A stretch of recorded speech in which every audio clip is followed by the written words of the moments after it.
वो बेचारा वो चला, उसने कहा बाबा जप नाम ठीक करवाया तूने। मुझे नाते का भाई महिलाओं क्यों बाहर निकाला, ये वे नैतिक चरित्र के पूरे पक्के भाई, महिलाओं के साथ किसी प्रकार की बदतमीजी नहीं होनी चाहिए। महिलाओं क्यों निकाला भाई, लगता है वो लड़कियां तो और कितनी राजी भी होगी, उन लड़कियों को तो मजे आ गए होंगे, एक उनका तो मिल गया और भाभी वाला लुट गया।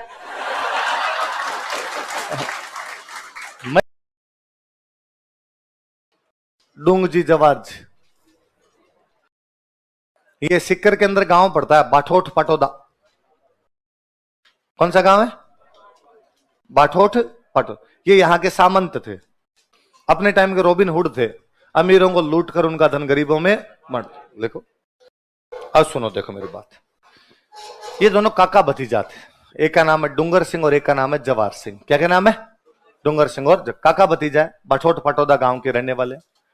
पहले जब राजतंत्रों का दौर था तब राजा की सेना के अंदर सामंत हुआ करते, पर राजा को सेना की आवश्यकता तो सेना लेके कौन जाएंगे? सामंत। जब अंग्रेज आ गए तो अंग्रेजों ने आगे राजाओं को कहा कि भाई तुम्हें सेना रखने की कोई भी आवश्यकता नहीं, तुम्हारे कोई खतरा होगा तो हमें बता देना, हम तुम्हारी क्या कर देंगे? रक्षा। तो सामंतों की जो सेनाएं थी वो समाप्त कर दी गई, सामंतों की अब सेनाएं किसी भी काम की नहीं, तो सामंत बेरोजगार, उनकी सेनाएं भी क्या हो गई? बेरोजगार। तो इनके पास में जो भी अपनी सेना थी इन्होंने कहा अपने दूसरा ही काम करते हैं, और इन्होंने उस सेना का इस्तेमाल करना शुरू किया और पैसे वाले लोगों को लूट के उनका धन किसमें बांटना शुरू कर दिया? धन का, ये पैसे वाले लोग लोगों से धन लूट लूट के लोगों का धन चूस चूस के इकट्ठा कर रहे हैं, हम वापस चलाएंगे इस नदी को, ये इधर से ले रहे हैं, हम वापस इनसे छीन के किसमें बांट देंगे? गरीबों। और गरीब लोग सारे इनके फैन थे, तो गरीबों को लगता है ठीक है, और वास्तव में उस टाइप के थोड़े यूं भले आदमी थे कि कभी इन्होंने खुद के ऐसो आराम पर पैसे नहीं लगाए, जितने पैसे लूट के लाए अपने सेना के खर्चे के लिए, घोड़ों के खर्चे के लिए जितने चाहिए उतने रखे, बाकी सारे किसमें बांट दिए? गरीब। गरीबों मतलब जैसे किसी गरीब के कन्या की शादी है तो उसकी बेटी की शादी करवा दी, किसी का घर मान लो तूफान में उड़ गया, बारिश आई, बारिश के अंदर उसका घर टूट गया, झोंपड़े होते पहले टूट जाते, तो बाद में वो घर बनवा दिया। किसी की गाय मर गई, पशु मर गए, तो भाई घर के अंदर तो खाने पीने का वही साधन था, आपके दूध दही उसी से मिलता, उनको गाय ला के दे दी। छोटा मोटा सबका यूं काम करवाते रहते। सुरक्षा की जिम्मेदारी किसकी है देश में? अंग्रेजों की। अंग्रेजों की सुरक्षा की जिम्मेदारी तो अंग्रेज ध्यान रखो। जनता अंग्रेजों के पास जाती कि साहब हम आपको देते हैं टैक्स और आप हमारी रक्षा नहीं कर पाते। ये डूंगजी जवार जी जब जी में आता तब लूटते, और उल्टा वैसे और कि पहले सूचना देते जिसको लूटना होता, इतने तारीख को इतने बजे आएंगे, चुपचाप अपने घर का सामान बाहर रख के तैयार रहना, यदि किसी भी प्रकार की होशियारी करने की कोशिश की गई तो यात्री अपने जोखिम पर यात्रा करें। झुंझुनू में एक जगह पड़ती है रामगढ़। कौन सी जगह? सेठों का रामगढ़ी बोलते हैं, और रामगढ़ के सेठ बहुत फेमस थे। एक दिन उस रामगढ़ के किसी बड़े सेठ को डूंगजी ने मैसेज किया कि इतनी तारीख को इतने बजे मैं आऊंगा, सेठ जितना माल मत्ता है निकाल के बाहर तैयार रखना, यदि अंग्रेजों को सूचना देने की कोशिश की तो मार दूंगा मैं तेरे को। बस सेठ ने अंग्रेजों को सूचना दे दी। डूंगजी वहां पहुंचते अंग्रेज वहां सादी वर्दी में, पुलिस उनकी तैयार खड़ी थी, डूंगजी गिरफ्तार कर लिया और गिरफ्तार करके डूंगजी को भेज दिया आगरा। कहां भेज दिया? आगरा। आगरा जेल के अंदर बंद कर दिया। डूंगजी इनके मुख्य सरदार थे, डूंगजी को गिरफ्तार कर लिया तो इनकी गैंग खत्म, गैंग टूट गई इनकी। ये जवाहर जी, ये जो जीते लॉर्ड जी, करनाल जी जो लोग हैं, इन्होंने डाके वाके मारने बंद कर दिया, सरदार ही गया अपना। थोड़े दिन बाद आया होली का त्योहार। होली के त्योहार पे सारे साथ वाले बैठे बैठे कोई हंसी ठट्ठा कर रहे थे, तो पेक वेक ले रहे थे। डूंगजी की वाइफ को बड़ा गुस्सा आया और डूंगजी की वाइफ को लगा कि देख मेरा पति तो गिरफ्तार होकर आगरा की जेल में पड़ा हुआ है और उसके साथ वाले यहां पे बैठ के मजे कर रहे हैं सारे के सारे, और उसने आके इनको डायलॉग सुना दिए कि शर्म आनी चाहिए तुम्हें कि तुम्हारा सरदार वहां पर आगरा जेल में पड़ा है और तुम लोग यहां बैठ के शराब पी रहे हो, यहां बैठ के हंसी खुशी मना रहे हो, तुम्हें लगता नहीं कि हमारे सरदार को छुड़ाना चाहिए? और यदि तुमसे नहीं होता तो बोल दो, मैं छुड़वा लाऊंगी मेरे पति को। लुगाई बेइज्जती कर दे, दर उतर जाए।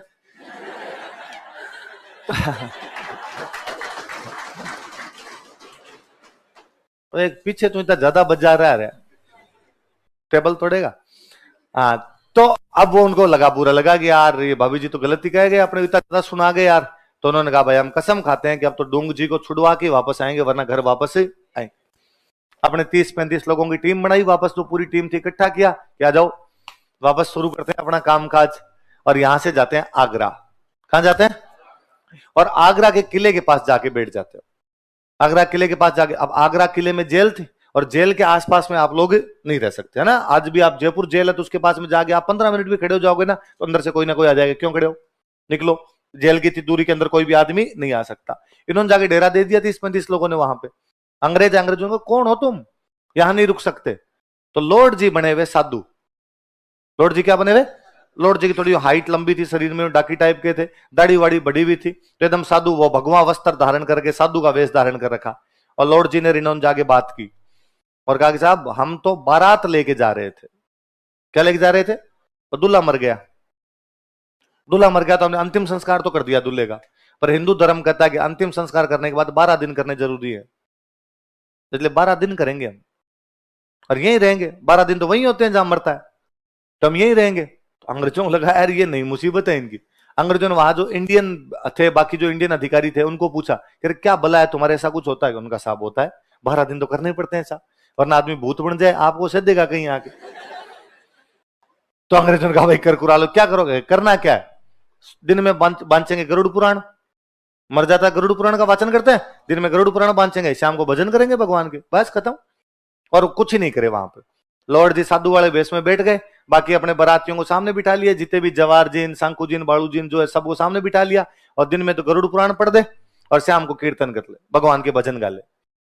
भारतीय जनता साधु महात्माओं के चक्कर में थोड़ी रहती है, तो वहां जो इंडियन जितने भी सिपाही लगे हुए थे वो सुबह शाम जाके वहां बैठ जाते और वहां भजन होते, तब वही बेचारे हरे रामा हरे कृष्णा कर लिया करते। 11 दिन संपन्न हुए। 11वां दिन जब नाइट आई, 11वीं नाइट आई, तब का लॉर्ड जी ने कहा कि भाई कल अपने 12 दिन कंप्लीट हो जाएंगे और कल शाम को अपने यहां से प्रस्थान करेंगे, कल निकल लेंगे, या कल रुक के अपने परसों यहां से निकल लेंगे, कल अपना लास्ट दिन है, कल अपना गरुड़ पुराण पूरा हो जाएगा, आत्मा को शांति मिले, मुक्ति धाम पहुंचे आत्मा। वहां जो इंडियन सिपाही बैठे थे उनमें से एक बेचारा कोई थानेदार टाइप का आदमी था, वो जाके लॉर्ड जी के पैर पड़ा कि महाराज 12 दिन तक आपने हमें इतनी भली भली बातें बताई, इतनी अच्छी अच्छी बातें बताई, और मेरे पर बहुत अच्छा प्रभाव पड़ा इसका। मैं चाहता हूं सेवा का मौका दो, घर पधारो मेरे, कल जा रहे हो तो मेरे घर पे खाना पीना करके जाओ। लॉर्ड जी ने कहा कि ना, मैं साधु आदमी हूं, घर गृहस्थी मोह माया सब त्याग चुका हूं, ऐसे किसी के घर पे जाके खाना खाना मुझे अच्छा नहीं। ये तो मेरे चेले हैं तो बारात में आना पड़ गया, बाकी मैं ऐसे भी नहीं जाता हूं। उसने कहा साहब तो भी मेरे लायक कोई सेवा हो तो बताओ, मेरे कोई मुक्ति मिल जाए आपकी सेवा करूं तो।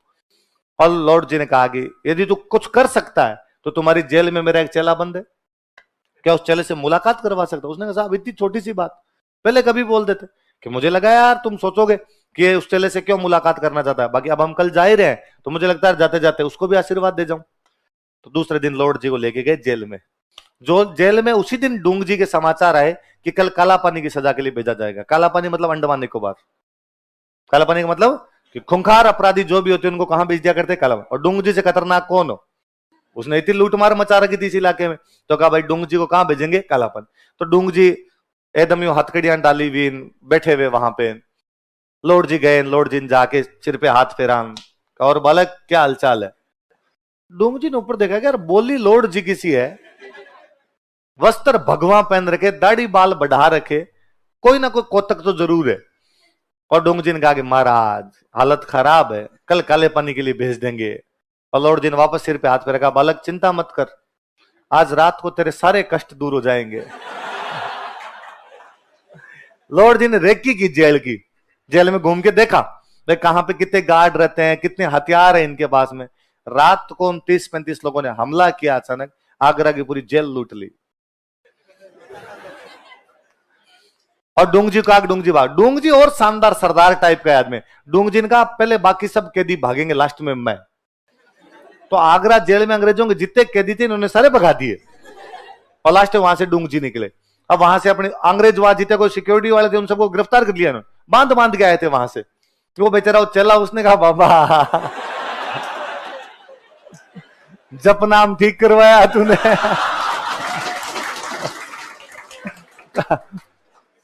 वहां से बाहर आए, बाहर आते डूंग जी ने कहा कि यार मेरे सीने में 2 ज्वाला धधक रही है ऐसे। साहब क्या क्या बात हुई?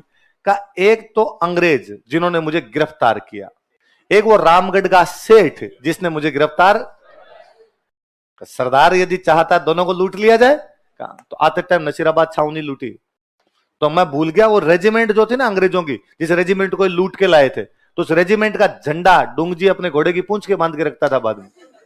रेजिमेंट लूटी थी पूरी अंग्रेजों की इन्होंने, और उस रेजिमेंट ने बाद में अपना झंडा काला कर लिया था। इधर मुंह काला करके चले गए। डोंगजी ने पूरी रेजिमेंट लूट लाई थी, उनके जितने हथियार थे वो लूट लाए ये लोग वहां से। बाद में उस रामगढ़ वाले सेठ के पास गए और रामगढ़ वाले सेठ का कि बकरे की माँ कब तक खैर मनाएगी, बुला आज बुला, किस किस को बुलाना। सेठ को पहले समाचार किया था कि सेठ इतने बजे इतनी तारीख को आएंगे, सामान तैयार रखना, और इस बार तेरे को जिसको बुलाना हो बुला लेना। सेठ समझ गया कि धमकी बड़ी है, यदि कुछ कोशिश की इनका क्या भरोसा, अब नहीं है कल आगे मार जाए। तो सेठ ने बेचारे ने किसी को समाचार ही नहीं किया, उल्टा सेठ ने दिमाग लगाया। और सेठ के पास जितना सोना चांदी, पहले भाई धन का मतलब सोना चांदी हुआ करता, अपना पूरा सोना चांदी छुपा दिया उसने। कैसे क्या छुपाया, इनको कुछ ही नहीं मिला। डोंगजी गए, डोंगजी ने जाके अपने सिपाही सेठ को कहा, सेठ ला के। सेठ ने कहा मैं तो खुद ही कर्जे में हूं और मेरे पास तो कुछ ही नहीं है। कैसे नहीं, हमें पता है तेरे पास सोना चांदी है, देख लो साहब घर पड़ा, चेक कर लो। अंदर भेजे भाई इन बाकियों को, डोंगजी बाहर बैठ के बाकियों को भेजा जाओ चेक करो। पूरा घर छान मारा, कोई तिजोरी में नहीं, कोई संदूक में नहीं, किसी अलमारी में नहीं, गया कहां सोना। तभी किसी का ध्यान गया कि यार घर में महिलाएं किधर गई, एक भी महिला नहीं है घर के अंदर, तो महिलाएं कहां है तुम्हारे घर की। तो उसने कहा जब इतने पुरुष घर में घुसेंगे तो महिलाएं तो एक कमरे में बैठेगी जाके, महिलाएं पुरुषों के सामने क्या करेगी। उसने कहा नहीं बात ला, उन महिलाओं को बाहर लेके आए। महिलाओं को बाहर लाए तब देखा एक नथ इधर एक नथ इधर, 10-10 पाजेबें पहन रखी है, सोने के कड़े कड़े से भरे हुए हाथ, सब महिलाएं सोने में लथपथ हो रही। उनका उतारो, सारी उतारो, ये कुछ भी नहीं रहते, सब ये बिछे बिछे तुम्हारे रख लो, बाकी सारे उतारो यहाँ पे। और पूरा सोना उतरवाया एकदम उनका, और सोना उतरवा के डोंगजी को कहा कि लो डोंगजी आ जाओ भाई चेक कर लो। डोंगजी अंदर आए, डोंगजी ने देखा कि इधर लाइन में 10 एक महिलाएं खड़ी, इधर इनकी कंपनी खड़ी पूरी एकदम, सेठ बीच में खड़ा और बीच में सोना पड़ा। तो डोंगजी ने आते कहा भाई महिलाओं क्यों बाहर निकाला, ये वे नैतिक चरित्र के पूरे पक्के, भाई महिलाओं के साथ किसी प्रकार की बदतमीजी नहीं होती, ये महिलाओं क्यों निकाला भाई। तो उन्होंने कहा साहब सेठ चालू पड़ा और सेठ ने पूरा सोना इन महिलाओं को पहना दिया, हमें कुछ मिला ही नहीं, तो हमने इन महिलाओं का सोना उतरवाया है। डोंगजी ने कहा अच्छा फिर तो इसकी गलती, फिर तो किया जाना चाहिए ऐसा। डोंगजी ने वापस महिलाओं की तरफ नजर मारी तो महिलाओं में से 7 महिलाएं तो घूंघट निकाल के खड़ी, 3 बिना घूंघट के खड़ी। तो डोंगजी समझ गए कि इन 3 का पीहर है, 3 का यहां पे क्या है, 7 तो बिननी है, 7 तो सेठ के बेटों की या उनके पोतों की, किसी की इनके परिवार की पुत्र वधुएं रही होगी, और जो 3 है ये इस घर की बेटियां है जो अपने कहा योगी पीहर। तो डोंगजी ने वापस पूछा कि तुम 3 इसी घर की हो। तो उन्होंने कहा हाँ भाई हम तो पीहर आए हुए इसी घर के, तुम्हारा सोना वापस उठा लो। डोंगजी बहन बेटियों को नहीं लूटता। नैतिक चरित्र देख रहे हो आप, मॉरल कैरेक्टर है बंदे का कि नहीं, ये सेठ का जो सोना है, जिसकी बिननियों का जो सोना वो लेंगे, बहन बेटियों का सोना नहीं लिया जाएगा। भाई कल को तुम जाओगे, तुम्हारे ससुराल वाले पूरी जिंदगी ताने मारेंगे कि पीहर गई थी वहां पे अपना पूरा धन लुटवा के आ गई, सोना लुटवा के गई, तुम ले लो। तो मुझे लगता है वो लड़कियां तो और कितनी राजी हुई होगी, उन लड़कियों को तो मजे आ गए होंगे, एक उनका तो मिल गया और भाभी वाला लुट गया। महिलाओं के राजी होने के कई कारण है भाई। हाँ इतने दिन भाभियां दिखाती हो कि मेरे पास फलाना हार है, उसने कहा अब देख भाई आया था हमारा, उन्होंने कहा हमारा भाई कैसा हो, डोंगजी जैसा हो। ऐसे यार गरीबों की सहायता करे तो गरीबों ने बाद में धोखना शुरू कर दिया। तो ये 2 देवता कौन से बन गए अपने, डोंगजी और। अब जब ये वापस नसीराबाद छावनी लूटी और रामगढ़ वाले सेठ को लूटा, तो अब अंग्रेजों ने कहा गिरफ्तार करो, गिरफ्तार करके फांसी लगा दो। दोनों क्या लगा दी जाए, फांसी। जनता ने अपने आसपास के राजाओं पे दबाव डाला। उस समय 2 बड़ी रियासतें पड़ती है अपने, जोधपुर बीकानेर उस साइड के अंदर। जोधपुर का राजा कौन है, तख्त सिंह, बीकानेर का राजा कौन है, रतन सिंह। जनता इन राजाओं के पास गई, राजाओं को जाग कहा कि तुम अंग्रेजों के दोस्त हो और तुम्हारे दोस्त अंग्रेज डोंगजी जवारजी गिरफ्तार करके फांसी लगाना चाहते हैं, यदि इन दोनों को फांसी लगा दी गई हम तुम्हारे खिलाफ विद्रोह कर देंगे, डोंगजी जवारजी को फांसी नहीं लगनी चाहिए। फिर इन राजाओं ने इन दोनों को गिरफ्तार किया। डोंगजी गिरफ्तार किसने किया, तख्त सिंह, और जवाहर सिंह को गिरफ्तार किसने कर लिया, रतन। और इनको गिरफ्तार करके एक को तो मेहरानगढ़ किले में रख लिया और एक को जूनागढ़ में रख लिया।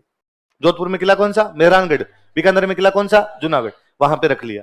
अंग्रेजों ने कहा इनको सौंपो, इन्होंने कहा नहीं हम तुम्हें नहीं सौंपेंगे, क्योंकि यदि तुम्हें सौंप दिया तो तुम इनको फांसी लगाओगे, और इनको फांसी लगाओगे तो जनता हमारे खिलाफ हो जाएगी। और तुम्हारे दिक्कत क्या, इनको फांसी क्यों लगाना चाहते हो, क्योंकि जनता को लूटते हैं, अमीरों को लूटते हैं, तो हम इनको बाहर ही नहीं निकलने देंगे, ये रख लेंगे इनको, तो जनता की लूट बंद हो जाएगी, तो तुम्हारे भी ठीक, और इनको फांसी नहीं लगेगी तो जनता के भी ठीक। तो बाद में इनका पूरा अंतिम समय इन किलों के अंदर ही बीता था। डूंगजी जवाहर जी का निधन बाद में इन किलों के अंदर ही होता है। हमारी जनता ने इनके गीत गाने शुरू कर दिए, इनको धोखना शुरू कर दिया, तो हमारे लोक देवता बन गए।